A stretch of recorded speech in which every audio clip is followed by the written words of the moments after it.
Hari Jumat tanggal 15 Mei, Jakarta mulai bernafas lebih tenang. Patroli militer digelar, jam malam de facto diberlakukan, dan warga memilih berdiam di rumah.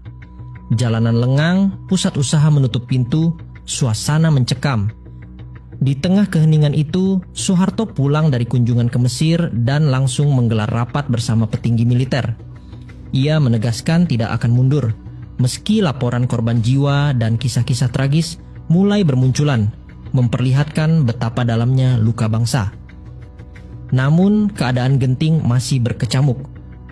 Hari-hari berikutnya justru menjadi penentu arah sejarah. Tanggal 18 Mei, ribuan mahasiswa berhasil menembus barikade dan menduduki gedung MPR atau DPR. Tidak ada peluru yang ditembakkan, aparat memilih menahan diri. Spanduk besar bertuliskan "Soeharto mundur" berkibar di atap parlemen, menjadi simbol yang segera menyebar ke seluruh layar televisi dan menguatkan keyakinan bahwa rezim Orde Baru berada di ujung tanduk. Pada hari yang sama, Ketua MPR Harmoko, yang selama ini dikenal paling setia pada Soeharto, mendadak berbalik arah dengan menyerukan agar Presiden mengundurkan diri demi persatuan bangsa. Ucapan itu bagai palu terakhir yang menghantam posisi Soeharto.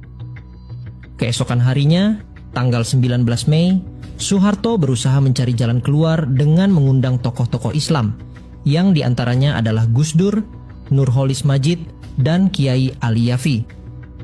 Namun, suara yang datang dari mereka justru senada dengan rakyat. Di sisi lain, dari dalam kabinet tekanan semakin kuat. 14 menteri menyatakan siap mundur bersama-sama bila Soeharto tetap bertahan. Pemerintahan praktis lumpuh. Di luar gedung, Amin Rais sempat mengumumkan rencana menggelar demonstrasi besar di Monas pada tanggal 20 Mei. Namun ia batalkan karena khawatir akan terjadi pertumpahan darah yang lebih besar.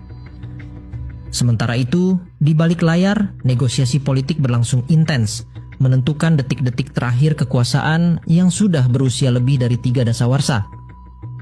Akhirnya, pada Kamis, 21 Mei 1998, tepat pukul 9 pagi waktu Indonesia Barat, layar televisi nasional menayangkan siaran langsung dari Istana Merdeka. Soeharto tampil dengan wajah letih, lalu dengan suara bergetar namun tegas, ia membacakan pernyataan singkat yang berisi bahwa dirinya mengundurkan diri dari jabatan Presiden Republik Indonesia. Sesaat kemudian, Wakil Presiden Bahrudin Jusuf Habibie dilantik sebagai penggantinya.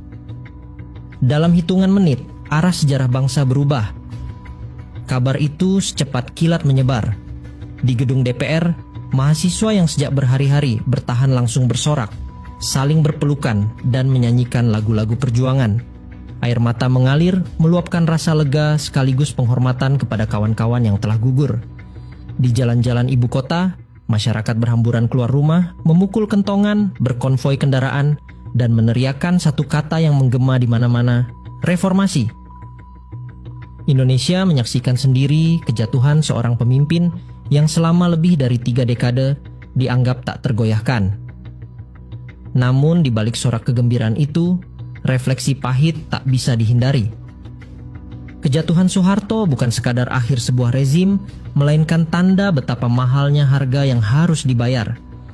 Darah mahasiswa yang tumpah, rumah dan toko yang hangus, perempuan-perempuan yang menjadi korban kekerasan hingga trauma yang tak hilang sampai kini.